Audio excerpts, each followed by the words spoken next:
Minnesota Timberwolves has officially closed out Game 5 and officially eliminated the Los Angeles Lakers from the NBA playoffs in the first round. And first thing and how they did this is that the Lakers was just too small. Bottom line, too small. They got out-rebounded. They played 5 games. Out of the 5 games, they got out-rebounded 4 of the 5 games. In the game they didn't get out-rebounded, they had the same amount of rebounds as the Minnesota Timberwolves. And that's really what killed them. Tonight, you had Rudy Gobert. You had that man looking like prime Shaq, fool. I'm talking about prime Shaq, gang. Listen, bruh, Gobert had 25 and 25. I'm talking about beasting and feasting. You know it bad when Gobert, he yelling in people's faces, getting pumped back dunks and all that. Man, Gobert showed his he showed his donkey today. Did a big one. And really that was the storyline of this whole series, is that the Lakers was undersized. You out there playing Jared Vanderbilt, Dorian Finney-Smith, Rui Hachimura, LeBron, and Luka. All in the lineup together. No big man, nobody outside of 6'8" is taller in that lineup. When you got Rudy Gobert, who's 7'3", you got Naz Reid, 6'10". Julius Randle was crashing the offensive glass. They couldn't do nothing with the Minnesota Timberwolves on the offensive glass. At all. At all. Congratulations to the Minnesota Timberwolves for advancing and giving Bron that belt. For giving Luka that belt. For all the fans that thought that the Lakers was gonna do something because they got Luka, they got Luka and LeBron. Man, LeBron showed y'all them legs was getting heavy running with them young bulls. Them legs was heavy. Them legs got too many miles on it. That's like trying to drive a car with all them miles from 24 hours, fool. And that's what JJ Redick did last game. He ran him into the mud. LeBron's legs already shot. They already heavy and stiff. And you compare that with playing him almost the whole damn game last game. Man, you crazy. They crazy. Now listen, Anthony Edwards did not have a good game today. But this just goes to show you why depth over talent matters. Depth over talent. Because you getting contributions from Julius Randle, who was in foul trouble. But in the second half, he came alive, especially in that fourth quarter. Prevailing the Minnesota Timberwolves ultimately to winning this series and winning this game tonight. Anthony Edwards was 0 for 10. 4 for like 20 from the field. Could not buy a shot. The lid was on the rim every time Anthony Edwards tried to shoot the ball. But you get a monstrous Shaq performance from Rudy Gobert. You get 20 plus points from Julius Randle. You get contributions. You get contributions from Nickeil Alexander-Walker, who got in was in double figures. You still get 15 for Anthony Edwards, who had 11 rebounds, 8 assists. 8 points from Conley, and he hit timely shots. Timely shots down the stretch. Timely shots throughout the game. And his defense, magnificent. Now I want to say this about JJ Redick. Because JJ Redick looked like a rookie head coach who never been in this position before. Obviously he hadn't, and this is his first time being in there. But he got exposed. Because you mean to tell me the Minnesota Timberwolves, they played against the Los Angeles Lakers in the first round, 5 games. And the Minnesota Timberwolves and Chris Finch, they didn't make a single adjustment from game 1 to game 5.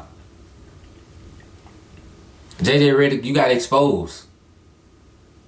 Coach Finch didn't make an adjustment from game 1 to game 5. They played the same way, and it worked.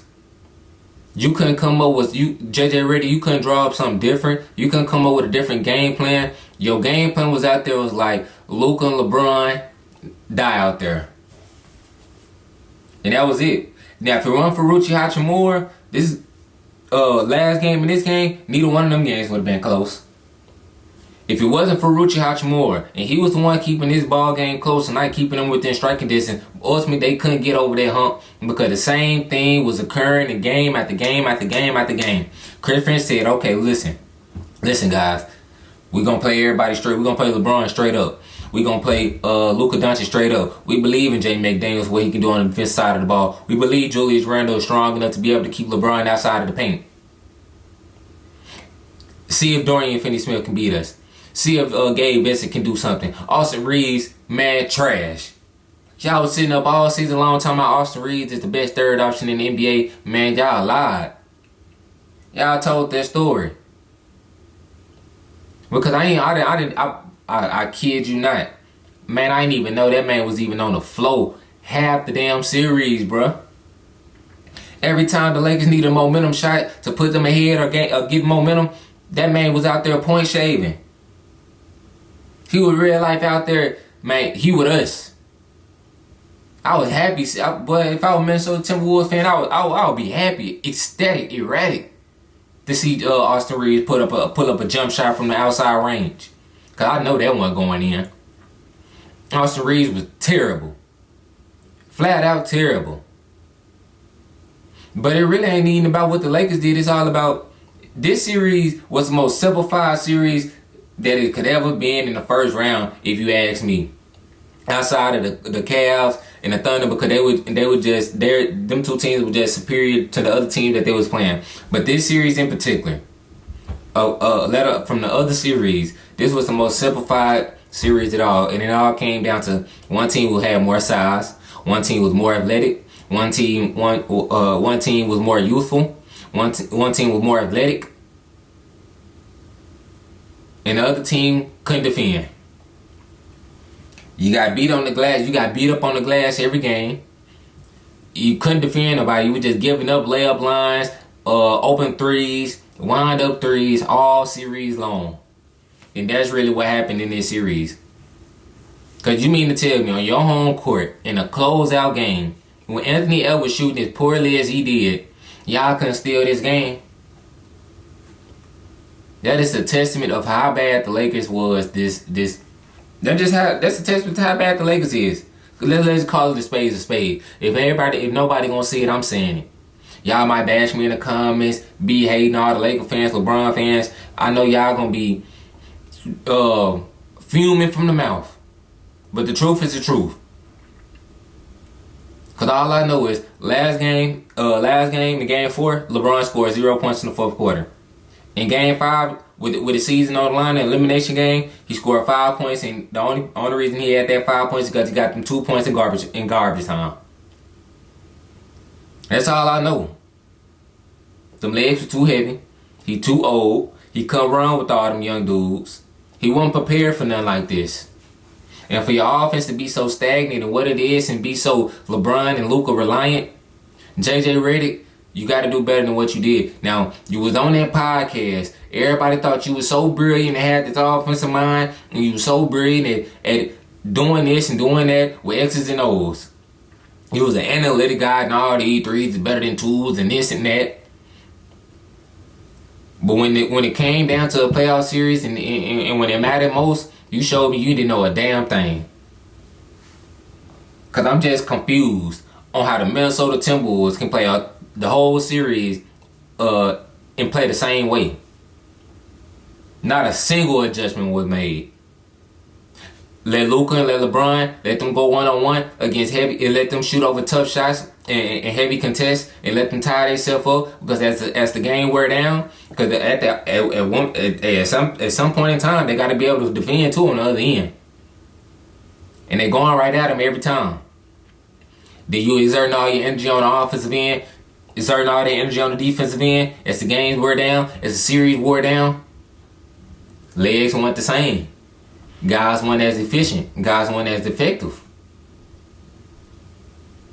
JJ Redick, you gotta implement more movement into your offense. Other guys gotta be able to do things in that. Now, you mean to tell me your brilliant chess move would put Maxi Kleber in the game when he haven't practiced or played since January? Man, it's the playoffs and you putting somebody who ain't even practiced, let alone the game, ain't even practiced since January. JJ Redick, you got exposed this series. You got exposed. Nonetheless, congratulations to the Minnesota Timberwolves. Congratulations to Rudy Gobert. You silenced all the haters for the moment. You came out there, everybody said you was the most overrated player in the NBA. You couldn't do this, you couldn't do that. And in the closeout game, when Anthony Edwards didn't have it going, you was the lead catalyst of this win tonight. 27 points, 25 rebounds, 3 blocks. Making the Lakers play for putting that small lineup out there. And really, that was just to sum up this series. Like I said, one team was more one team was more athletic, one team was bigger, one team had more size. Top to bottom, the other one team was better than the other. Because when Anthony Edwards or Julius Randle have it going, you can count on Jay McDaniels, you can count on Rudy Gobert, you can count on Dante DiVincenzo, you can count on Naz Reid. You flip over to the Lakers side of the ball. If LeBron and Luka ain't getting 40, you ain't got a shot in hell. Because Austin Reeves, no show. He might as well would have stayed at home tonight. Rui Hachimura, he decided to join the party, but it was too late. Because he joined last game and the series was over at that point. Dorian Finney-Smith, he could have stayed at home. Jared Vanderbilt could have stayed at home. Outside of Luka, LeBron, everybody else for the Lakers, including J.J. Redick, could have stayed at home. I could have coached the Lakers better than J.J. Redick. Your brilliant mastermind plan was doubling Ant and Julius Randle from the half-court line and leaving when your team is already don't have a big man on the floor. Where you just allowing open layups, open drive, open lanes. I'm not with all that. J.J. Redick, you got to go back to the drawing board. This was a horrible series. It was a horrible coaching playoff debut from J.J. Redick. And really, that just summed up this series. Because we can go on and on about this happened and this happened. Anthony Edwards did that. Anthony Edwards did that. But in between those lines, something else had to be. Because Luka, he still averaged 35, 33 points this series. LeBron still did with LeBron type thing. You know, he probably averaged somewhere around 24, 25 points this series. So them two offsetted the Timberwolves best players. But the game was won in between the lines. Rebounding, free throws, and obviously turnovers. One team couldn't get to the free throw line, and then the other team was living at the free throw line. One team couldn't get a rebound, the other team was killing the offensive rebounds. And that was this series. But nonetheless, Lakers is going home. Ain't no Lakers in 5. If anything, what they say, LeBron tried, Luka cried, Shannon Sharp lied, Wolves in 5. And I'm going to see y'all next time.